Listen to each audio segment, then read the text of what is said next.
پہنچے، وہ کشتی پر سوار ہو کر گئے، اور جب وہ گراسینیوں کے علاقوں میں پہنچے تو ایک شخص جس میں لشکر تھا، بائبل مقدس بیان کرتی ہے کہ وہ قبروں میں رہا کرتا تھا۔ ایک بار لکھا ہے کہ وہ قبروں میں رہا کرتا تھا، اور دوسری بار پھر دوہرا کر لکھا گیا ہے کہ وہ رات دن پہاڑوں اور قبروں میں چلاتا پھرتا اور اپنے تائیں زخمی کرتا، کیونکہ اس کے اندر ناپاک روح تھی۔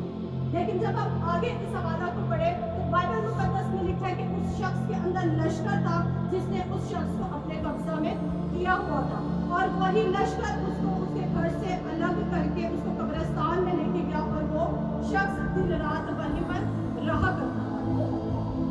جب ہم اس حوالہ پر غور کرتے ہیں تو ہم سیکھتے ہیں کہ یہ شخص رات دن قبروں میں رہتا تھا، لیکن جب ہم قبرستان پر غور کریں تو قبرستان زندوں کی جگہ تو نہیں ہے۔ کیا خیال ہے وہاں پر زندہ لوگ رہتے ہیں؟ کبھی سنا ہم نے کہ زندہ لوگ جا کر قبرستان میں رہتے ہیں؟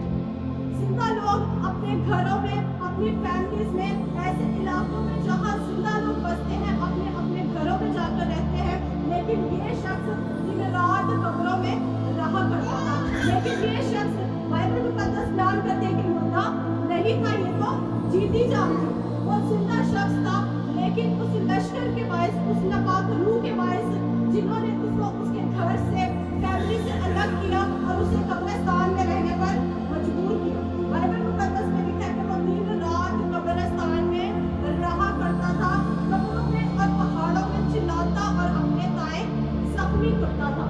ابلیس کی ایک یہ عادت ہے، اس کی یہ ہیبٹ ہے کہ وہ خدا کے لوگوں کو اس کے گروہ سے الگ کرنے کی کوشش کرتا ہے۔ ابلیس کبھی نہیں چاہتا کہ آپ کی رفاقت زندہ لوگوں کے ساتھ رہے۔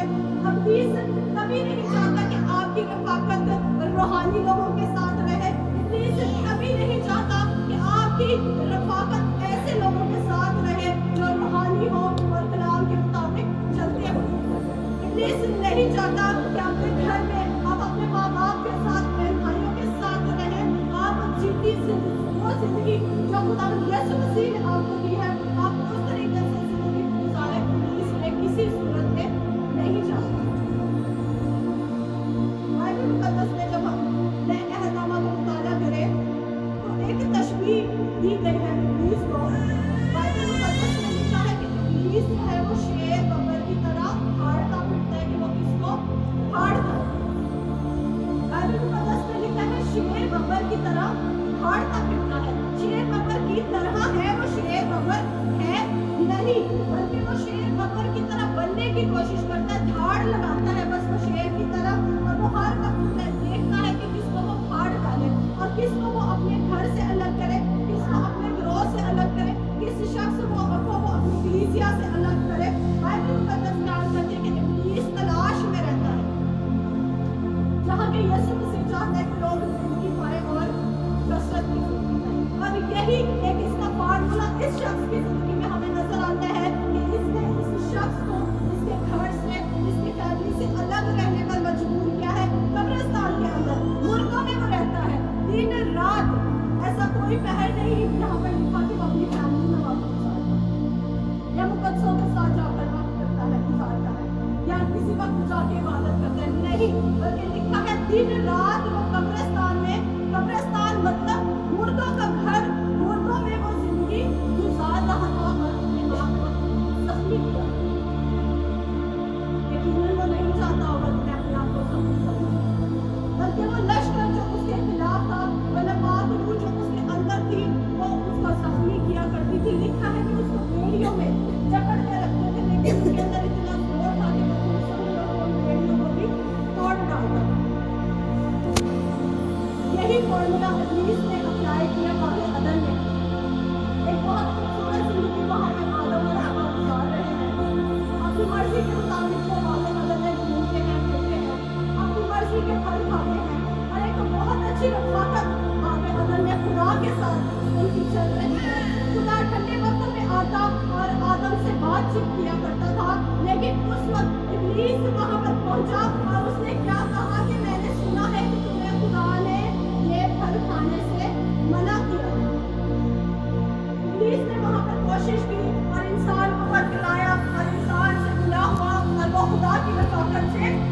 آ گئے. جب وہ باہر آئے ہیں تو ان پر لعنتیں بھی آئی ہیں, ان پر بیماریاں بھی آئی ہیں, انہوں نے دکھ میں زندگی گزارنا شروع کر دیا. اور خدا کے ساتھ وہ جو گھر تھا, وہ جو ان کی سنگتی تھی, وہ رفاقت جو خدا کے ساتھ تھی, ابلیس نے اس رفاقت کو ختم کیا. اور یہاں پر بھی اس شخص کی بھی رفاقت کو اس نے اس کے گھرانے سے الگ کر دیا.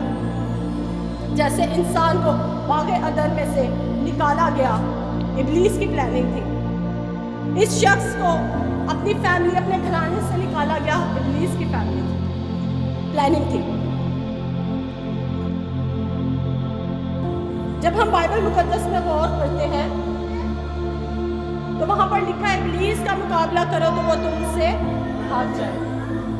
اس کے ساتھ ساتھ ایک اور ہمیں بہت خوبصورت آیت یسوع مسیح کے تعلق سے ملتی ہے کہ وہ اچھا چرواہا ہے. بہت سارے لوگوں نے اپنے دروازوں کے اوپر لکھا ہوتا ہے, اپنی آیتیں لگائی ہوتی ہیں اسٹیٹس پر, اور اپنی مین جو سبجیکٹ ہوتا ہے اس کو لکھا ہوتا ہے جیزس از مائی شیفرڈ, یسوع مسیح میرا چرواہا ہے. لیکن آپ لوگوں کے لیے خوشخبری ہے کہ خداوند یسوع مسیح ہمارا چرواہا ہے. وہ بائبل مقدس میں لکھا ہے کہ وہ اپنی کھوئی ہوئی بھیڑوں کو ڈھونڈتا ہے. وہ ایسے لوگوں کو ڈھونڈتا ہے جو تاریکی میں ہیں, جن کو خداوند جن کو ابلیس نے اپنے گھر سے الگ کیا ہے, جن کو ابلیس نے اپنی فیملیوں سے الگ کیا ہے. یسوع مسیح ایسے لوگوں کو ڈھونڈنے کے لیے آیا ہے. بائبل مقدس میں ایک اور شخص کے تعلق سے ہمیں ملتا ہے کوڑی. جب ہم پرانے احکامات کی اسٹڈی کرتے ہیں تو وہاں پر ہمیں ملتا ہے کہ کوڑیوں کو شہروں سے الگ کر دیتے تھے, اپنے گھروں سے انہیں نکال دیتے تھے اور دور جگہوں پر انہیں رکھا جاتا تھا. لیکن جب یسوع مسیح آیا تو یسوع مسیح نے اس کو پاک صاف کیا اور واپس اس کو اس کے گھر میں لے گیا.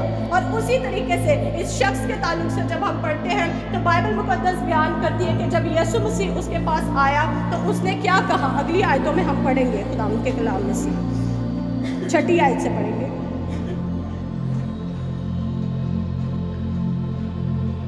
وہ یسوع کو دور سے دیکھ کر دوڑا اور اسے سجدہ کیا.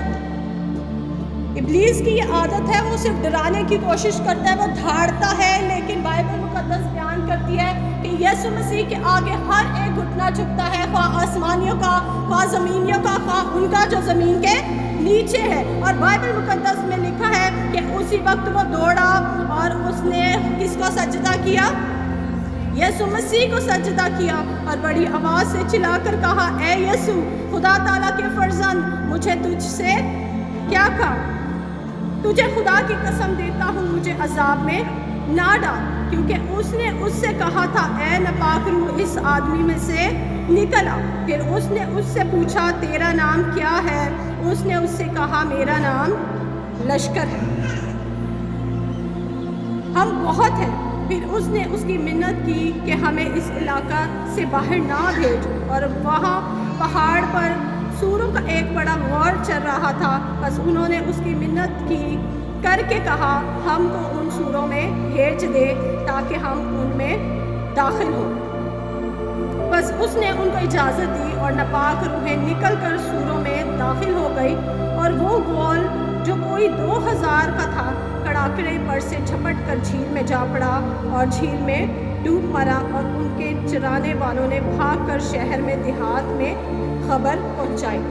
لشکر کے تعلق سے ہم سیکھ رہے ہیں, اور لشکر نے کہا کہ ہمیں اجازت دے کہ جو سور یہاں پر چل رہے ہیں ہم ان کے اندر چلے جائیں.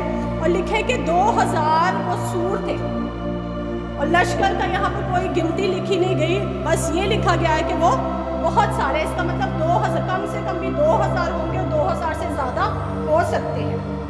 جب کسی ایک شخص کے اندر لشکر ہے تو اس کی گنتی ہم ایسے نہ کریں کہ 2 لوگ ہیں, 10 لوگ ہیں, 20 لوگ ہیں, 50 لوگ ہیں, 100 لوگ ہیں. بلکہ یہاں پر سوروں کے اندر جو 2000 تھے وہ لشکر جاتا ہے اور سارے کے سارے سور کڑاکڑے پر سے جھپٹ کر گرتے ہیں اور اس سمندر میں جا کر مر جاتے ہیں. اس کا مطلب ہے کہ جب ہم لشکر کی بات کریں تو وہ 2000 سے زیادہ ہو سکتے ہیں.